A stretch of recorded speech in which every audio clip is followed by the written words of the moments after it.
Welcome back to the Fit Dad Club podcast. My name is Travis Jones and I'm here with Jace. Jace, how you doing today, buddy? I'm doing good. I got a new podcast mic cable because, when there's challenges that arise, you take the drive to Officeworks and you just get the job done.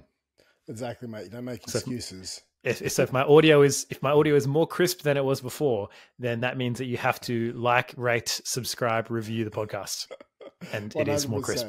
It is 100%. Now, guys, today we are talking tough love.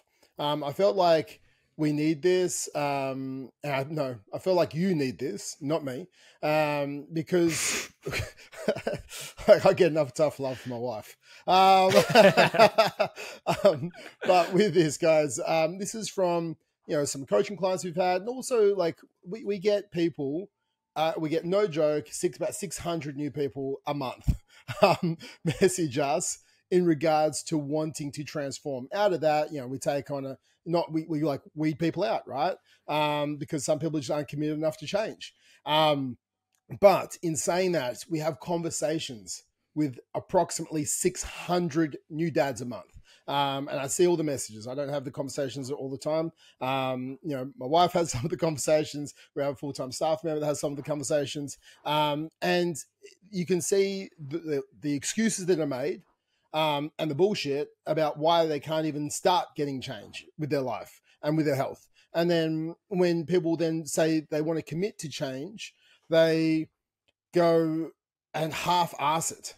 And also people say, I eat healthy. And then I actually ask them what they eat before they start. I was like, yeah, I had chicken schnitzel. I have protein like every dinner. I was like, yeah, I had a chicken schnitzel last night. I got a chicken Kiev tonight. I got a chicken parma tomorrow night.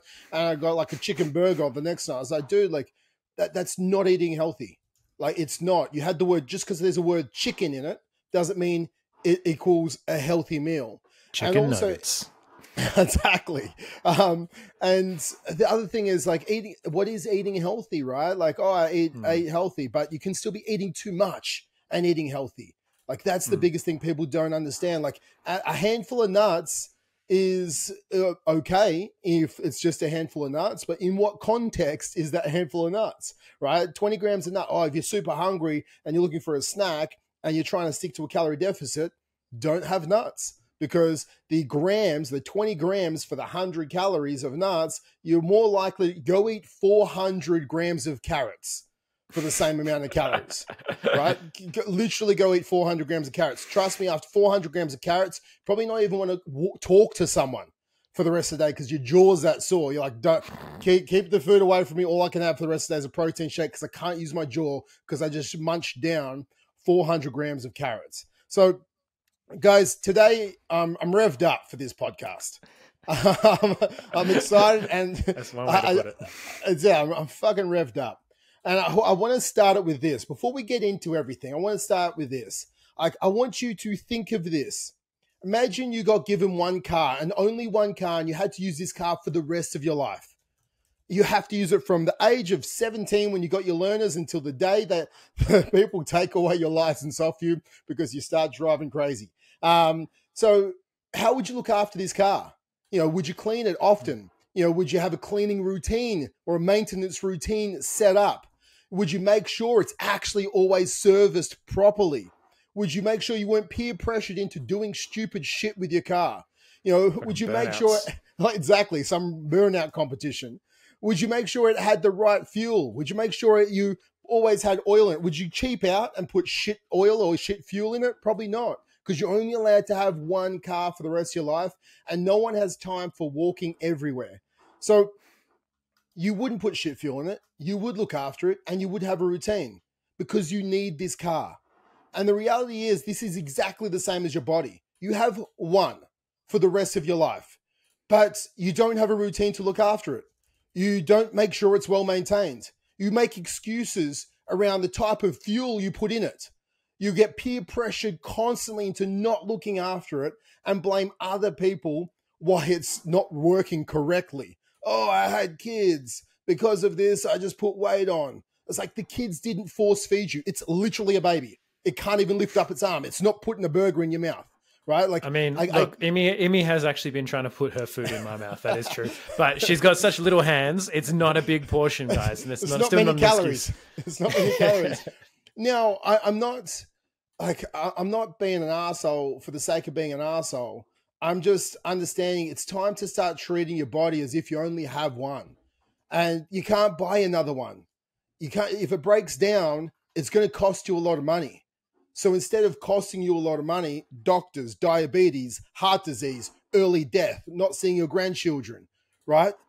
The cost is not just monetary, but experiential, not being able to play with your kids, not being able to spend time with them because you don't have enough energy. The cost it's forcing you to play because you're not forcing you to pay because you're not looking after your body is so high that I want you to actually start looking after it. And yes, when you have kids, guys, I've got kids too. For sure, at times it is tough, but it's for a small amount of time. And then you just drop into a maintenance period for that time, right? That's okay. But you still have to do the bare minimum. You still have to get some steps in. You still have to not eat like a complete arsehole. When I say that, treating your body like an arsehole, right? You need to eat healthy. You need to not be the norm of having dim sims and chicken nuggets and burgers, but that's the 10% of your diet. The norm is having some potato, not fried, some chicken breast or a steak and some broccoli, maybe have some whey protein and some oats, and stop drinking like 6 beers every single day, because you just shouldn't do it. So that's what I wanted to get started with today. Let's start treating our body like we should be treating our body, and as if we only have one fucking body, because you do. Yeah, that's a fair point.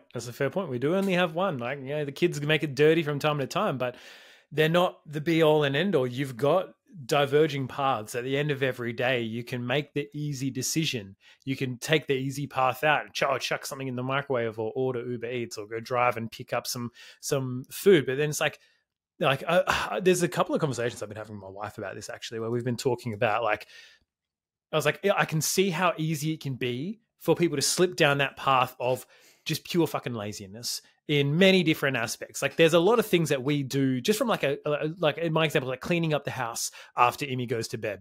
We could leave the toys out, because guess what? Tomorrow she's just going to fucking pull them all off the shelf and scatter them around. We just bought 2 big plastic bags full of, the little multicolored balls, like the little playpen balls. Yep, they go everywhere. They go under the couch. They go fucking everywhere, right? We got to, every night, pack them up, put them back, do the dishes, load the dishwasher, clean down the sink, clean down the stove. She's got like a little bath mat to stop her from slipping, one of those little suction ones. So you pull that up, rinse it off, hang it up, do all of those little things. It's like there's a series of little things that you do that, you should do, but it can so easily be the thing that you slip and you just don't do those things anymore, right? We wipe down her high chair after every single meal, get rid of all the food, get rid of all that. It's like, I know people that don't do it for a fucking week. They're just like, oh, they just leave it until it gets too dirty. It's like, that's the mentality that a lot of people take towards their body as well. It's like, oh, it's just one day. I don't really need to go for a walk. I don't really need to, stretch or move or do something. Because to me, it also just comes down to a couple of things. Number one, perfectionism. Right? They often think, oh, if I'm going to do something, I've got to go all in. Right? We talked about this on the Real Talk. We talked about it on the Real Talk episode that came out on Thursday. About the all or nothing mindset, just going all in or all out. It's like, you've got to have a plan and you've got to have a maintenance mode. Like my dad talked about this. He drives 2 cars. One of them he drives at least once a week. Do you know what? To charge the fucking battery. To make sure the battery stays charged so he doesn't end up dead and having to fucking recharge it again, and plug it in and jump it and do all that sort of shit, right? You've got to recharge it. You've got to have plans for, even if you're not actively growing or actively shredding, of maintaining, of keeping something in good condition, in good service. He's got a van that's driven like almost 500,000 Ks because he got it serviced. It was a diesel. He's like got it serviced religiously, always got it fucking taken care of with the best, and it's taking care of him. I wish he'd take care of his body like that as well, but it's step by step. But you've got to make the changes that you can right now, and you've got to make. To me, it's all about just fucking doing something. It's like, it shits me to tears when people have the capacity. It's like, you know what? Instead of doing one thing, like, oh, I didn't have the time, I really just didn't have the time today, but you know what? I went for a 15-minute walk and I at least did something. I respect that person so much more than the person who's then like, oh, it's just, it's too hard, so I did nothing and then I ordered pizza. It's like, we've talked about this before. You slashed the 3 other tires because one of the tires got a puncture. What the fuck is the point in that? Dude, 100%. I think you made a good point when we can look at the analogy of just keeping it tidy, right? Yeah. So, it takes, you finish dinner, it takes 5 to 10 minutes at the end of the day, just to take the essentially rinse the plates off, pop them in the dishwasher, wipe the counter down. But then you wake up tomorrow and everything's clean and we start from scratch and we go through the day. Okay, perfect. We have to put the stuff in the dishwasher and you just do that every single day. If you don't do it every single day, you get to the end of the fucking week and you have no dishes left. There's shit everywhere. There's ants crawling around your house. You feel like you're like, oh, I just don't want to do anything about it. Like that's literally the mentality. The amount of shit I need to do now is not 5 minutes a day. The amount of shit I had to do to clean the house now is like, this is like a 3-hour clean. And it shouldn't even have to be. That's the same as like your body, right? If you just keep putting it off and keep putting it off, it's not like a 12-week transformation. It's like a 2-year transformation, right? But you have to start fucking somewhere, right? And if you start somewhere and you start doing it daily, it's just like, okay, well, I'm not going to allow the plates to stack up any higher. And I'm going to just make sure that I clean today's plates. I'm going to clean 3 other plates every single day. So all of a sudden, it slowly starts getting cleaner and cleaner and cleaner. And then, in 12 weeks, in 16 weeks, your house is really clean. Could have done it overnight, but you did it slowly, consistently, right? I probably would clean my house overnight, but, for yourself, with your body, the analogy, it's just lose 500 grams every single week. Like you can't just go and, I'm not going to tell you to run for the next 40 hours straight and then like lose 10 kilos. Like it's just ridiculous. But unless you're CJ. Exactly. One of the boys, he was 40 kilos overweight and he's lost the 40 kilos and now he's doing 60 kilometers a day and running and he couldn't even walk 5,000 steps in a day. But small incremental changes change his complete life, right? So I think, guys, these small changes, it's reframing priorities. And I think this is what I'm getting at, which is the big point that I wanted to have with this. It's not that you don't have time. It's that losing weight is not a priority to you. Right? People say, I don't have time to track my food. Okay, well, like understanding the calories you're consuming to lose weight is not a priority to you. That's fine. I don't have time to train. Okay, no, you do have time to train. It's finding time in my day for movement is no priority for you. So you're being energized for your kids is no priority. Oh, I don't have time to cook dinner. Okay, well, you don't have to cook dinner. Just go get like a pre-made meal from Woolworths if you want. I don't care. Like it just doesn't taste as good. There's options, even if you don't have time. Go get a pack of sardines, put it on some toast. That doesn't taste good. Yeah, sometimes when you don't have time, shit doesn't taste good, but it's what you need, right? Like you can't have everything. It must taste good. It must be cheap. It must be quick, and it must be on my like, guys. We're not fucking unicorns over here, right? Like you either if you want it to taste good, you can do it cheap, but it might take a little bit of time. Okay, it might be expensive and might not take a lot of time, right? Because you can already buy the pre-made pulled pork and you buy some rice and you can if you pay a little bit more, it could take no time at all, right? And it's going to taste great. But if you don't have the dollars to do something like that, for sure, you might have to buy a cheaper cut of meat. It means you might have to take more time in the slow cooker. You might have to do more time slicing potatoes rather than buying potatoes pre-sliced. Like, guys, there is shortcuts everywhere, but shortcuts cost money. I think that's what you have to understand. But do not tell me that you don't have time. Oh, I work 12 hours a day. Yeah, good work, mate. So do I. I've got 2 kids as well, right? But if it's a priority to you, that you'll make time. Like you simply make time. You sleep faster. That's what Arnold Schwarzenegger says. Like sleep faster, dude. And yeah, for sure. But you said sleep is a priority. Yeah, but dude, so is working out. So is making sure you're eating your calories. Like it's all a priority, but something has to give way. If you're doing 12-hour shifts, if you've got 2 kids you're looking after, like you have to fucking work out how to multitask, right? You just Sleep have to dinner. do it. So literally, wake up, if you literally have only 20 minutes a day, all I'm doing personally with my training with weights at the moment is 20 minutes a day. That is all I'm doing at the moment. Still losing weight. I'm doing some running, but 20 minutes of weight training a day, that is all I'm doing, right? I'm coming in leaner. I'm focusing on my nutrition even more at the moment. But guys, if you don't have time, don't do nothing. You just need to go, No, my health is a priority, so I'm going to find the time. I'm going to do 20 minutes a day. I'm going to do the workout. One of my boys is like, I don't have time to go to the gym at the moment. Can you give me some workouts where I'm not jumping, only use dumbbells, and I need to do it in my lounge room? Like, he saw a challenge and he's like, how can we overcome this challenge? Not, I can't fucking do anything because I don't have time. It's like, no, there's a challenge. How do I overcome it? Let's make a plan together. Here's 4 workouts. Let's do them in your lounge room where you're not jumping, not making too much noise because your kid's going to be sleeping because you're going to be doing them at 9 o'clock at night because that's when he has time. Is it the most optimal? Dude, your dads with kids, with a life, nothing's optimal, right? Literally nothing in your training is going to be optimal right now, right? Because you have so much shit going on, so many constraints. Like, it's just the truth. And we're like, oh, that's not up. I can't get my pre-workout, post-workout nutrition.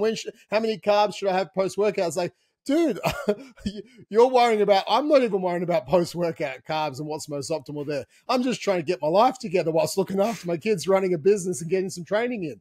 But stop making excuses because you can't do most optimal and start creating minimal viable efforts, which make you feel like you're winning every single day. And when you're winning every single day, you feel like a fucking winner. And that means you show up every single day because winners win and losers lose.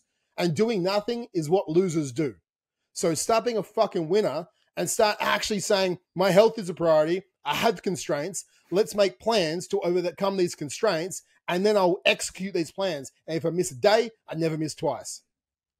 Fuck, that sounded like some Dr. Seuss shit there in the middle. It's winners win and losers lose, and doing nothing's what losers do. That's some fucking bars from TJ there. I read that book to my kids every night, so hopefully they understand that winners win, losers lose. I was going to say, have you seen that? There's like a TikTok of a dude who like raps a Dr. Seuss book, and he raps, I think it was like Mr. Brown. It's like all these things Mr. Brown can do. He can go moo moo. It was a banger. I will find that. I loved it. Yeah, you can rap the Dr. Seuss. It works. But no, like this is something that I've just started. I've just started doing some stretches with my wife in the morning because not what you think. Get your head out of the gutter. She in the morning. She has we have an Alexa, and the alarm goes off at like 8:30. It goes, Lauren, time to do stretches. And it's like, all right. Cool. So she chucks on, there's a YouTube, there's one of the best YouTube accounts I've seen that does yoga. Cause like the issue with like doing yoga and stretching and whatever is like, you're kind of trying to pay attention to the person, but then it's like, if it's a stretch where you have to look away from them, you got to double check. It's like, am I doing the right thing or not? And then it's like, you don't know when they're moving on to the next thing and what the next thing is. But this one has a real fucking good setup where it's like, it shows you a preview for 5 seconds. And then it has like a little ding noise when that stretch is done and you come back to normal and you see the preview and you do it. It's super good. Only 10 minutes a day. So we started doing that together, and I'd been putting it off doing it for a while, but I was like, fuck, I'm just starting to get so immobile and so rough. Then I was like, you know what? It's 10 minutes out of my day is absolutely nothing. The benefit I get doing it with my wife, having that extra bit of time together, right? And our little daughter basically crawls around between us trying to interfere as best as she can, which is always adorable. But that little difference, it's like, you might think, 10 minutes a day, that's nothing. But it's like, yeah, you can think that now because at the end of that 10 minutes, I'm probably not any more flexible. I'm probably, maybe my lower back hurts slightly less, but it's not a crazy difference in the 10 minutes. But it's not about the 10 minutes. It's about the accumulation of the 10 minutes. It's about the 10 minutes over the course of the week, over the course of the fortnight, over the course of the month. Doing that shit day in, day out is going to be the thing that will help loosen me out, that will help me get more and more flexible. But you have way too much, like people expect way too much results in a week, and they don't place enough impact on the amount of results they can get in a year. It's like people overestimate what they can achieve in a week or a month. They underestimate what they can do in a year. I was trying to remember the specific quote there, but I got there eventually. But you're all constantly overestimating the impact of one meal or, one unoptimal workout. It's like, I'm probably doing as close to optimal as anyone probably listening to the podcast is. I'm fucking going super high carb on my training days and pre and post workout. I've got my fast absorbed rice flour and water with protein powder and berries ready to go pre-workout with a little bit of honey and creatine. Like, that's as optimal as possible. But it's like, fuck, if I can't do that, I'm not beating myself up, and I'm not like, fuck, I might as well just not go to the gym today. I might as well not train. If I'm feeling exhausted, if I've got time pressures, I'm going to cut some shit out. Is it optimal? No, but we're not about optimal. Right? We're about what's consistent, what actually fucking works, because you've been chasing, as Trav said, you've been chasing optimal for too long. I saw another great post. It was like, don't concern yourself with how many reps, what kind of rep range should I be working in? How many days a week should I be training certain body parts?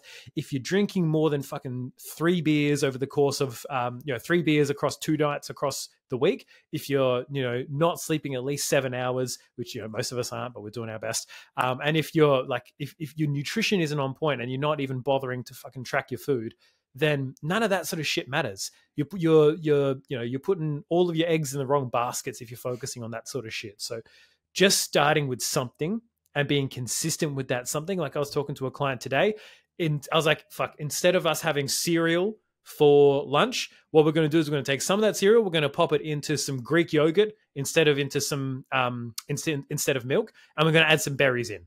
That's the change, right? Instead of having, a chicken burger that's crumbed, we're going to have a chicken burger that's not crumbed. We're just going to get like a chicken schnitzel patty that you can get, and you're going to fry that instead, as opposed to the crumbed one. That's the change we're going to make. Those are the little things, the little practical things that you can do that actually make a fucking difference over time. But most people think that they need to make this big dramatic shift. We're just here to tell you that that's not the fucking case. You just need to be willing to actually fucking start and do something. Mate, 100%. And I think it comes down to sometimes, if you don't have time to do all the planning, and like, I get it. Like, I don't have time. I'm on a little bit of a card at the moment. I've dropped a couple of kilos, and I've got probably like 1.5 kilos of body fat to go. And that's it. And then like, I'm as lean as I really like being lean. And that's my abs are out. I feel great. I'm happy doing videos with my tops off.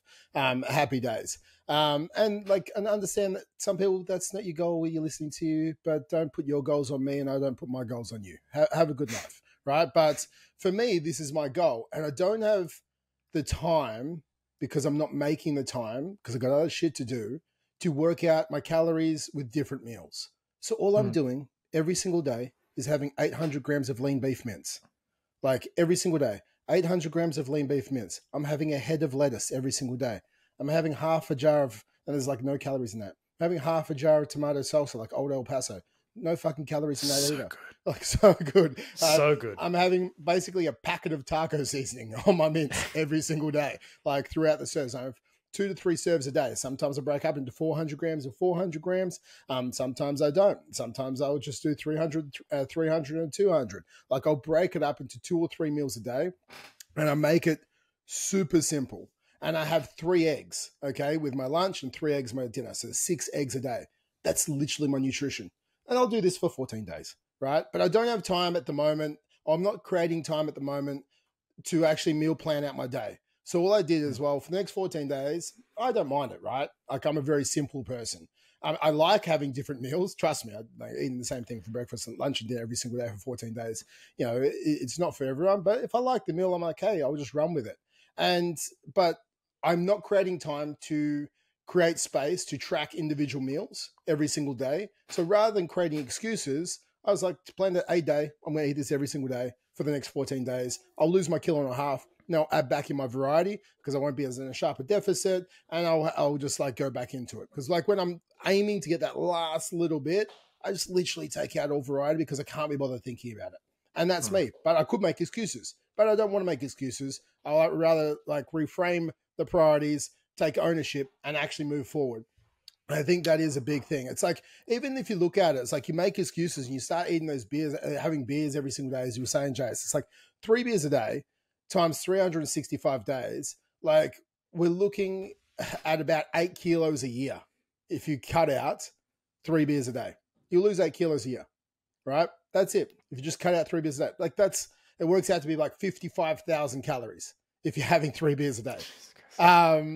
So like, and if you might be having 6, just cut 3 of them out and you lose 8 kilos. Oh, but I like my beer. It's like, yeah, well, you like your beer more than you like being healthy for your kids. Like say that out loud. Say that out loud. I like having my beer more than I like being healthy for my kids. And I probably lost a couple of listeners right there and then. I'm not against alcohol, guys. Yeah, like I'm not against alcohol, right? I had a couple of glasses on the weekend, 2 glasses of wine with Liv on Saturday night. Like I actually but I don't drink. And I'm not one of those people that goes out and is like, hey, like I had, and then like her birthday was in June. I didn't have anything to drink on my birthday in July. And her birthday was in June. I drank before that, probably so like 6, 8, 7 weeks without drinking. I had a couple of drinks with hers, and probably before then, maybe it was like 2 or 3 months. I didn't go out there and say, I'm going to quit alcohol and like start counting the days I haven't quit. Like I've seen some people do on social media, and not because they're in Alcoholics Anonymous. I'm not trying to demonize those people, just some mates of mine, like thinking it as a beacon of like, yes, look at me, I've quit. I was like, fuck dude, like drink alcohol, don't drink alcohol. I don't fucking care. But understand that what is the consequences that it is causing in your life based on maybe it's calories, maybe it's not proper cognitive function and you're a bit slow and foggy at work, maybe it's energy, right? And you're not just as high amount of energy as you want. It's like, okay, well, maybe it's money. Oh, I don't have time. I can't afford, coaching to lose weight. Dude, you're having a slab of beer a week. You can 100% afford coaching, right? So it's not that you can't afford it. It's that affording it is not a priority, and beer is more of a priority. Like you need to, and this is today, the Tough Love podcast, you actually need to change the language you're saying. You can afford it. You do have time. It's not a priority. And that's you have to actually start speaking truth rather than lying to yourself and justifying piss poor shit all the time. Because like, alcohol's fine. I'll have a couple of glasses, then I won't have it. And like, if you want to have a beer a day, 2 beers a day, for sure, you do you. And you probably won't see any residual problems by having like 1 beer a day and maybe 2 every other day. But as it starts to go past that, all the studies show, right? Cognitive function declines. You're going to have brain fog. You're not going to be your best self. You're not going to have the best testosterone that you want. So you're not going to be as manly as a man as you could be, right? So I think like you're not going to gain lean muscle mass like you want to. And like, so there's like essentially psychological effects and there's physiological effects from drinking alcohol. And then also they're not even just pressed on you. They're pressed on the amount of energy, focus, structure, and presence that you're there for your kids and your family. So guys, I want you to have the correct language, actually talk the talk and walk the walk, and stop bullshitting yourself as far as reframing your priorities. I want us to also talk about being a bit more mindful, right? I think being mindful in your choices is probably a massive thing. Now, I look at hundreds of people's food tracking every single day, literally hundreds of people every single day.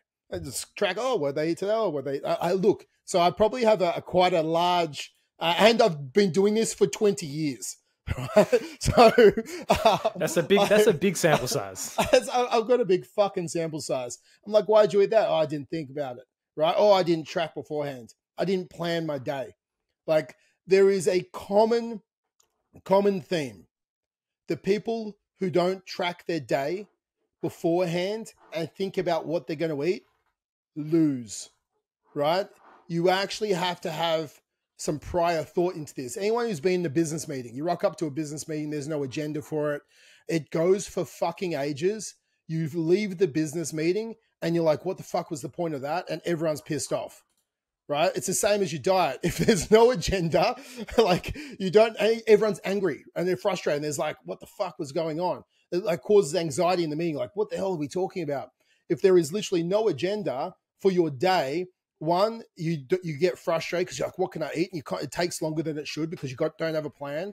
Then you start eating shit that you don't want to eat because you're like, oh shit, I didn't even track it. You get swayed by other people's conversations. If there was a meeting, if it's not on the agenda, it's like, Sally, we're not fucking talking about that today. It's not on the agenda. It's the same as like if you drive past a burger shop and it's not on your meal plan, you don't look at the burger shop because you've already tracked, you're not having a burger. Right. So I think like having it, like if I need to make the analogy of having an agenda for your day, like that allows us to then be mindful, right? We're not thinking about what I'm going to eat next. We're not thinking about getting this down. We're not thinking about anything because I planned my day. Like I also planned where I'm going to eat. I'm going to eat this at home. I'm going to eat at the dinner table. I'm not going to have the TV on because if I have the TV on, I'll probably eat it faster. I won't even enjoy it as much and I'll eat more. So be present, maybe even have a conversation with your partner. That also helps the relationship. So like be mindful, be present, track ahead of time, plan ahead. Also with grocery shopping, it helps. It saves you money. So with basically, if your costs is going out the door at the moment, then planning, buying in bulk, prepping and planning saves you dollars. So find the time to do that. And then you can sit there, be present, chew your food, enjoy your food, actually have thanks for your food. Like sit there and be mindfully thankful that you have food on your table, because not everyone does. Oh, this broccoli and this chicken and these potatoes, they're so bland. It's like, dude, there's a kid somewhere not even having any fucking dinner, right? Like, have some gratitude. Instead of complaining that, oh my gosh, I can't eat the pizza tonight because I'm on a diet. It's like, dude, your worst day of eating is someone's best day. Have some perspective. And then when we harness some perspective, oh shit, well, people would dream of the food, the bland food, in inverted commas for those on the audio version of this. Like, is someone else's best day. Like, also you can make it taste good. Put some fucking spices on it. It still can taste good. Slow cook that bitch. That will still taste good as well, right? But your worst day of eating, your most bland day, is someone else's literal dreams. So instead of complaining, have some perspective, have some gratitude and thanks, because you're being a whiny little fucking baby. Jace, over to you. How the fuck do you follow up? Yeah, honestly, it's hey, I think that was a good one. I'm gonna clip that as a short for the YouTube channel. But the biggest thing that as you're going through that as well is like, because you allow yourself so much wiggle room, you create your own decision fatigue over and over again. This is a big one for a lot of guys. It's like they get overwhelmed with the amount of choices, the amount of different decisions that they can make. But the problem is you allow too many different options. And you allow like, oh, but what if we got takeaway? What if, can I make a fucking Zinger burger fit? It's like, if you put tunnel vision, you put blinders on, then it doesn't even become about can a fucking Zinger burger fit, right? It's like, look, a Zinger burger on its own might, but those things are fucking tiny, right? You're going to have that. And you're going to be like, this is smaller than I remember. Yeah, because you didn't have it with the side of Wicked Wings and a fucking large chips, right? You get the Pepsi Max. That's all you're allowed. But if you have blinders on and you're really able to sort of minimize that decision fatigue of like, oh, fuck, what do I have? What do I have? What do I have? It's like, you've got like 3 options. It's like, cool, do we do this one, this one, this one? Like when we make dinner, it is in order of, I ask my wife, is there anything that you feel like particularly tonight out of what we've got in the fridge? Because we've planned what meals we're going to have. We just don't know what order. No, cool. Whatever's the next thing to go out of date, that's what's getting fucking cooked, because I hate freezing and unfreezing like shit in the freezer. So it's like, that's the next thing that's getting cooked. Cool. We either do that like chicken thighs. We either do that as a stir fry or we do that as a curry. That's it. That's like, it can be more variety than that if we want, but we like both of those meals. So I don't see the reason to be like, oh, well, I could, pan fry them and then we serve them up with potato. No, fucking we do curry, we do stir fry. That's it. So have less fucking decisions. Stop trying to get your variety from your food. Your food is not going to be a source of, it doesn't have to be a source of joy and light and, oh my God, incredible, amazing, fucking the mouthfeel and the jus and the this and the that. It's like, that's the reason you're in this position in the fucking first place, because you've been eating for pleasure. Because as Trav's saying, you've not been mindful. You've not been willing to just kind of sit there and be present with your own emotions and be like, well, how do I actually feel right now? Why am I wanting to eat this extra slice of pizza? Am I actually hungry? Do I actually need this? No, it makes me feel greasy and shitty. It's like the shame that you feel after you wipe yourself down with the fucking towelette at KFC. I'm going hard on KFC today. But it's like the greasy towelette afterwards, like, this feels yuck, right? It's like a shame eating, right? It's not helping you. It doesn't make you feel good, but you're not willing to be present with your emotions. Well, we talked about this last week. Why do I feel like I need to drink? Uncovering your triggers. Why do I feel like I need to have, 3 beers a night to unwind from work? Fuck, I had some zero alcohol. I don't think they weren't Heineken, still like James Bogues or something like that the other night. They were actually, maybe my taste is off because I haven't had beer in a long time, but I was like, they were fucking decent. I was like, they were not bad as far as like, I enjoyed it. Me and my wife had one. It was like 40 calories for it. I was like, it's better than any other drink you're going to have bar like water and Coke Zero, right? Yeah. It's being mindful with yourself and asking, well, why am I actually doing this? What am I needing to unwind, quote unquote, unwind? You're not actually fucking unwinding. I need to feel a buzz. Yeah. Why do you need to feel a fucking buzz? feel a buzz by looking at your fucking children and feeling love for them. Like that's a buzz. I feel a buzz waking up on a Saturday morning, going for a park run with Jackson, pacing him and making him feel better about himself because he's running faster and faster. I feel a buzz about doing that. You know, if I was half cut, there is no way I'm getting up and trying to beat that kid around a fucking park run because he's that fast. But like, that's my buzz is about spending time with my family. I don't need to unwind from my week, right? I just don't. Because like I unwind by having fun with my kids.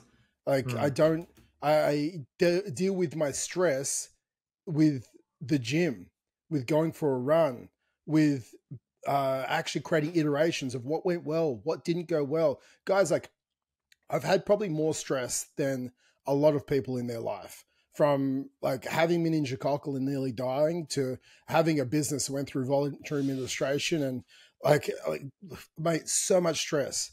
Like, so all the reasons that you can have to being absolute shit. And sometimes I didn't make the best choices, but a lot of the time I did. So guys, you need to be mindful of why you're making a choice and go, am I making this choice right now because it's a coping mechanism? Or am I making this choice right now because I want it? And why do I want it? And is wanting this more of a priority than my health right now?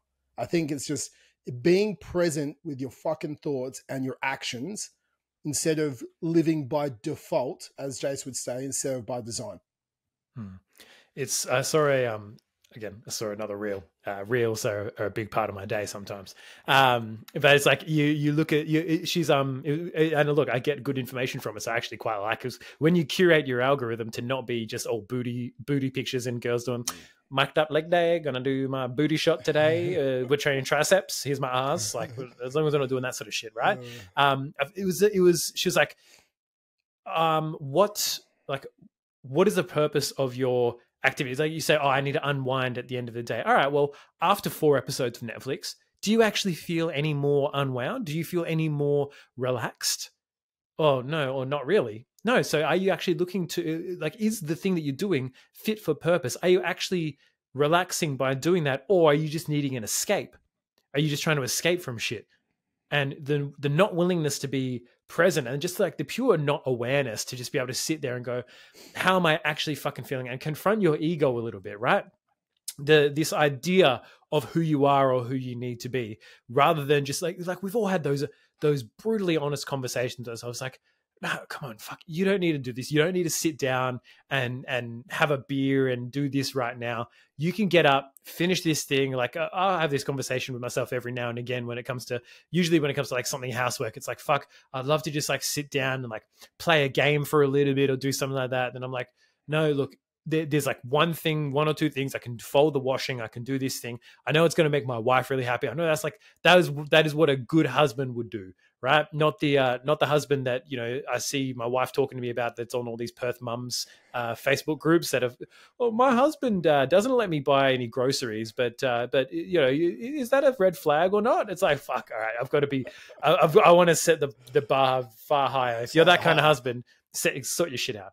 But like having the ability, and it comes with practice. Like, don't expect yourself to be able to immediately recognize all of your things and go, oh, this is coming because I wasn't feeling loved this morning from my wife, and as a result, I'm starting to feel self-conscious. Like, you're not going to have that fucking awareness immediately.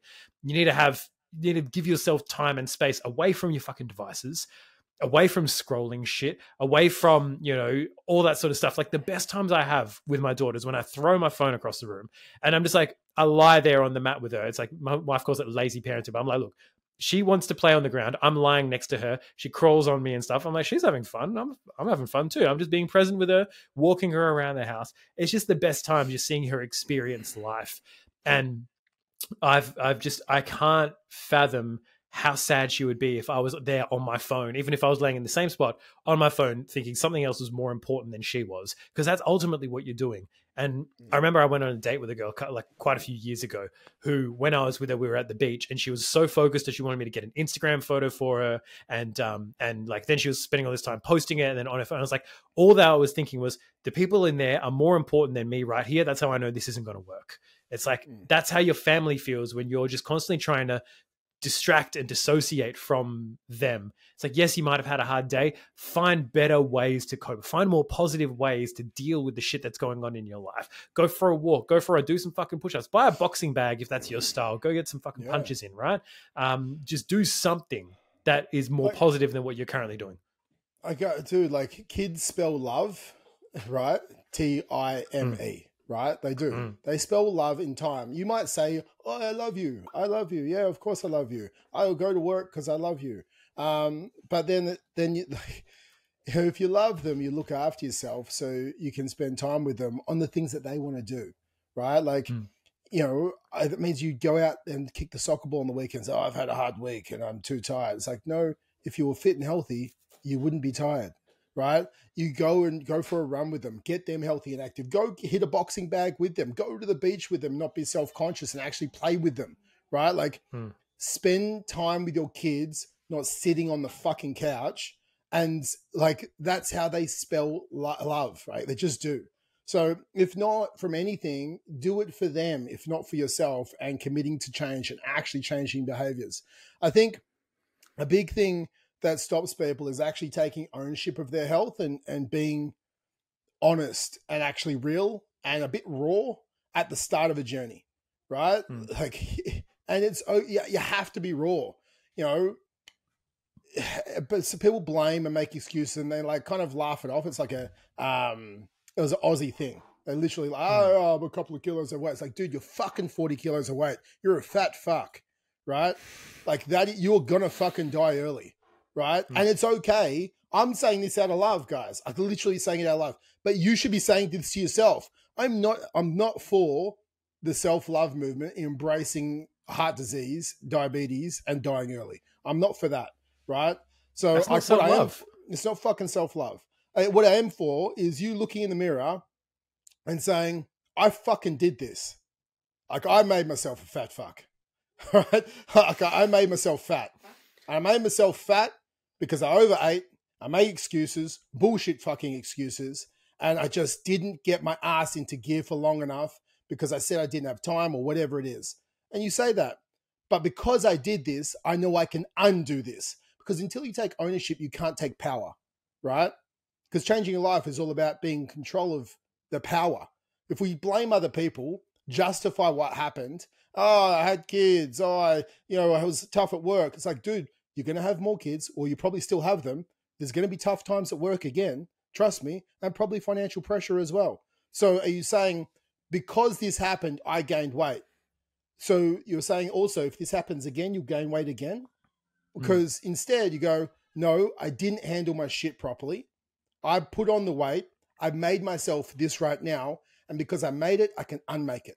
It's going to require determination. It's going to require discipline. Maybe going to require some guidance, but it's also going to require some fucking self-respect because you need to have some self-respect to actually want to create change, right? Again, that will build, and then your self-belief will. And you also say that doesn't also mean I'm going to win every fucking day.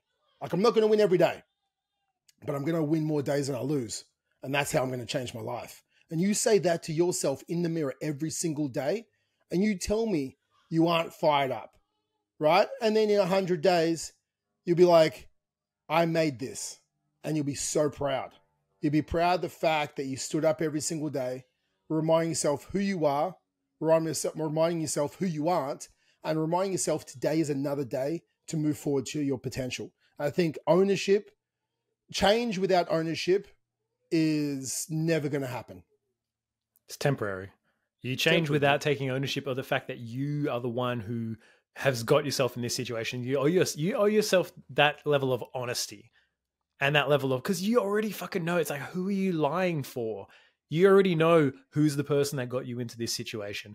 And it shoots me to tears when guys either don't start or stop a journey early because things have just gotten a bit hectic. Oh, it's just not really a good time to start. It's never a fucking good time to start. There's always a reason. There's never going to be a perfect time for you to start to get your shit sorted. The perfect time is right fucking now. We've said that time and time again. But the perfect time is to just get started with something immediately, because there's always going to be tough times. There's always going to be fucking sick kids and all sorts of other shit that comes up. You can either let that slow you down, or you can let that be the reason why you need to prioritize it. It's like, I've got to learn to prioritize this shit in hard times. Otherwise, I'll lose it in hard times. It's like spending when you're making a lot of money, just fucking pissing it all away, right? Being like, oh, I'm making all this money. Oh, yeah, I guess I can, save a little bit, but I'm just going to piss it all away. Then when hard times comes, you're like, fuck, why don't I have any savings? Oh, I can't start saving now. It's like, if you start saving and you start those habits while you don't have the money, then when you have more money, those habits will roll in. This is something that applies to every area of life. The more disciplined you can be when times are tough, the more that discipline will roll over to the good times. There's a reason why people who win the lotto don't keep the money, because they have piss poor habits beforehand. If I snap my fingers and gave you fucking abs and a six pack and great health and vitality, most of you would piss it away within a year and a half, because you think, oh, I don't have to worry about it now. You never learned the skill of maintaining that. So it's like, in order to be the person who has $1 million or to be the person who has abs, you've got to become the person worthy of having those things before you have them, right? You don't have them because you're not worthy of them yet. That's just it, right? And you're not worthy of it because you haven't made the decision that that's the person you're going to be. But some of you are worthy of them. You're on that journey. It just is also one thing that takes time. It doesn't just fall in your lap. Dude, I 100% agree with you. I think also another thing is people have to redefine me time. Right? Because like some of the people out there, it's like, one, it's classifying what me time is. Like, I don't have time to train. I need to calm down and have me time. And they're like, oh, I'm going to do some darts or play snooker or whatever the hell people do. Or I'm going to watch the footy. That's me time. It's like, dude, you're watching a bunch of guys. And I'm not against watching the footy, right? But I don't have time for the footy because I have other shit I need to do with my life, right? If you have time to watch a bunch of guys who have no idea who you are and support them, but you don't have time for your own health, then you need to have a hard look at yourself, because you know more about their stats than you know about your stats, right? Your food, your weight, your midsection circumference, your getting to how many times you got to the gym, but you can tell me how many fucking kicks one of the boys on the field has had, how many goals he had, who won the Brownlow last year. It's like, dude, these people don't even know who you are, and you know more about them than you know about you. So I think you have to understand that watching the footy is fantastic, and watching a sport and being a part of a community and a team and cheering them is great. But if that's at the cost of your me time and saying I do this, and now because I do this, I don't have time for the gym, you need to redefine what your me time is. Because your me time to start with should be working on yourself. And then the other part with, oh, I don't have time for the gym because it's selfish. I have to help the family and help the kids. And it's like, dude, not dying early is helping your family. Trust me. Like, not having like heart disease, diabetes is helping you. Not having medication because you're overweight and like you need to keep going is actually helping your family. So I think for yourself, guys, it's understanding that me time is like making you better, and your family will love that for you. So I'm going to leave you with this today, guys. You might have thought I was a bit harsh, and you might have thought that I swore too much in this episode, but I swear today because I wanted to get your attention. I swear more today because I wanted to get your attention, really. It's because the fact that from what we've said so far, some people have made change, but some people haven't. They're still listening to the podcast, and they're still not actually changing their life to be the best version of them for their families. And this is the Fit Dad Club podcast. It's here to change your life. Now, if being nice for you and being nice to you hasn't allowed you to actually change your life, I'll be the villain of your story. I'll be the guy that you fucking hate and then you change to prove a point to me. I'll be the anti-hero, because they're like, if it takes a villain and for someone that you despise to create action and change your life, that person is no longer a villain, but is the anti-hero to make the hero you of your journey step up and create change. I don't care if I like you. I don't care if you like me. I don't care. I don't care if you like me. I don't care if you don't like me. I really don't care. All I care is about trying to change your life. And that is what today's podcast was all about. It's about helping you have some ownership and some fucking clarity and reflecting and maybe going, yeah, I'm being a little bitch. I need to change my habits, my behaviors, reflect, take ownership, have some tough love, and change my life for good, for not only me, but so I can do it for my family. And that is, guys, the Fit Dad Club podcast today. Don't forget to rate, review, and abuse me on YouTube. Do whatever you need to do. Go to fit-dad.club and book in for a clarity call. We can talk about where you are and where you want to get to and how we can help create that change. But that is it from me. That is it from Jace. You guys have an amazing week, and we'll see you next week on the podcast.